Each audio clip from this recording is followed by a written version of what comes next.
Sunscreen ব্যবহার করার পর স্কিন অনেক ডাল আর গ্রিসি লাগে, তাই আজ কথা বলবো এই সমস্যার সমাধান নিয়ে।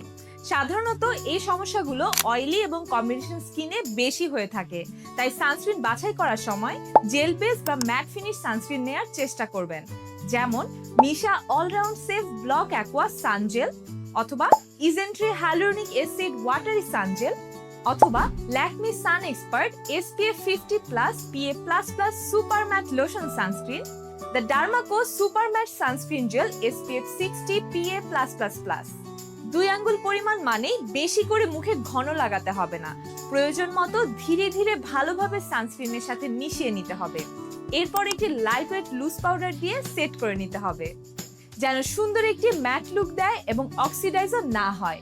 বিউটি ও স্কিন কেয়ার রিলেটেড আরো টিপস এন্ড ট্রিক্স জানতে ফলো করুন আমাদের ফেসবুক পেজ এবং সাবস্ক্রাইব করুন আমাদের ইউটিউব চ্যানেল ইমার্টো স্কিন কেয়ার।